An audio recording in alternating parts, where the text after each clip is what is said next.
عزیز طلباء السلام علیکم۔ ہمارا آج کا موضوع ہے سبق نمبر 3 نواب محسن الملک کا خلاصہ۔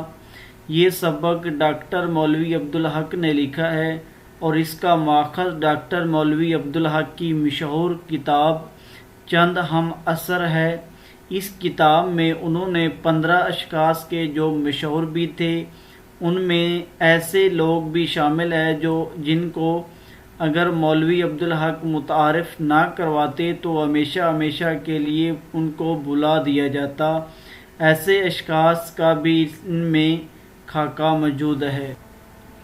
ایسی تحریر جس میں کسی شخص کے افکار، کردار، خوبیوں اور خامیوں کو اس انداز سے واضح کیا جا سکتا ہے کہ اس شخص کا تعارف بھی ہو جائے اور وہ اس کے سوانح بھی نہ ہو، خاکہ کہلاتا ہے۔ سوانح میں کسی شخص کے حالات زندگی اس کی پیدائش سے لے کر اس کی وفات تک بیان کیے جاتے ہیں، اور ظاہر سی بات ہے کہ سوانح بیان کرنے کے لیے تقریباً ایک ضخیم کتاب چاہیے۔ جب درسی نصاب میں یا درسی کتاب میں سوانح حیات لکھنا یہ ناممکن ہے، تو لہذا خاکہ ایک ایسی تحریر ہے جس میں اس شخص کے چیدہ افکار، کردار، خوبیوں اور خامیوں کو واضح کر دیا جاتا ہے، اور اس انداز سے واضح کیا جاتا ہے کہ اس شخص کا یا اس کی شخصیت کا ایک خاکہ اور مجموعی طور پر جائزہ ہمارے ذہنوں میں بیٹھ جاتا ہے، اور اس کے لیے کوئی لمبی چوڑی کتاب درکار نہیں ہوتی، اور ایک ہی نشست میں چند صفحات میں خاکہ لکھا جاتا ہے۔ تو عزیز طلباء، یہ باقاعدہ خلاصے کا آغاز کرتے ہیں۔ خلاصے کو ہیڈنگ میں بیان کیا جا رہا ہے، لیکن پیپر پوائنٹ آف ویو سے آپ خلاصے کو ہیڈنگ میں نہیں لکھیں گے۔ تو نمبر 1 ہے ہمارے پاس خوبیاں سیاست مصلحت۔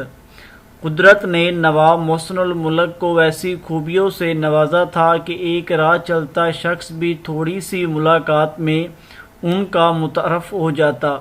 محسن الملک کا خطاب ان کے لیے بہت موزوں ثابت ہوا۔ سیاست میں رہتے ہوئے ان کو بہت دل شکن کام بھی کرنا پڑے، مگر انہوں نے وہ ایسی خوبی سے کیے کہ لوگ مخالف ہوتے ہوئے بھی ان کے شکر گزار رہے۔ نیکسٹ، نواب صاحب کی سیاست دانی، تدبر اور انتظامی قابلیت کے جوہر حیدرآباد میں کھلے۔ وہ بڑے پیچیدہ معاملات کو بھی باتوں میں سلجھا دیتے تھے۔ وہ اگر ہندوستان کے علاوہ کسی اور ملک کے فارم منسٹر ہوتے تو دنیا میں ضرور نام پیدا کر۔ تو نیکسٹ ایڈنگ ہے ہمارے پاس کارنامے ہر دل عزیزی۔ حیدرآباد اور اہل حیدرآباد میں آپ کے بے شمار احسانات تھے۔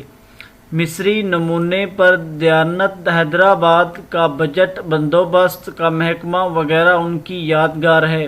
آپ عوام الناس میں اس قدر الدل عزیز تھے کہ جب آپ حیدرآباد سے رخصت ہونے لگے تو ہزاروں مردہ خواتین کا ایک ہجوم اسٹیشن کے اندر اور باہر لگا ہوا تھا، جن میں امیر، غریب، بیوہ اور یتیم بھی شامل تھے جو زوروں قطار رو رہے تھے۔ تو نیکسٹ ایڈنگ ہے ہمارے پاس مذہب سے لگاؤ، زبان دانی۔ سر سید کی رفاقت کی وجہ سے لوگ ان کو مذہب اور بدعقیدہ بھی سمجھتے تھے، مگر ان کا اوڑھنا بچھونا مذہب ہی تھا۔ ان کی ہی تصنیف تھی جو خالصتاً مذہبی تھی۔ اس کے علاوہ یہ جو بھی لکھتے یا تقریر کرتے بات مذہب ہی پر ختم ہوتی تھی۔ اگرچہ ان کا شمار اردو کے اعلیٰ ادیبوں میں نہیں ہوتا، مگر ان کی تحریر میں ادبیت کی شان ضرور نظر آتی ہے۔ نیکسٹ، فن تقریر و ظرافت۔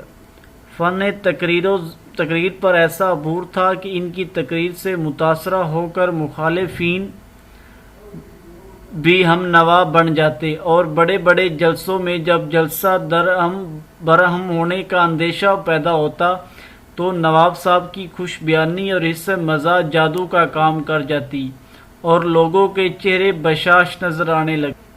تو نیکسٹ ایڈنگ ہے ہمارے پاس مطالعہ کا شوق، سر سید کی جان نشینی۔ دوسروں سے کام لینے کا انہیں بہت سلیقہ تھا۔ ان کے ملنے والے اچھے اور برے ہر طرح کے تھے۔ مگر نواب صاحب ایسے محبت برے انداز میں ان سے کام کہتے کہ وہ ان کا کام وقت پر مکمل کرنے کے لیے جان لڑا دیتے۔ نیکسٹ ہیڈنگ ہے جو کہ لکھی ہوئی نہیں ہے، معذرت۔ آپ کو مطالعہ کا بہت شوق تھا، انگریزی کی ایسی کتابیں جو ان کے مزاج کی ہوتی ان کا ترجمہ کروا کر پڑھتے اور ان پر بحث کرتے۔ سر سید کی وفات کے بعد ان کا کام اس طرح سنبھالا کہ گویا آپ کے بعد کوئی آپ کی یادگار بنائے یا نہ بنائے، آپ کا کام ہی آپ کی یادگار ہے۔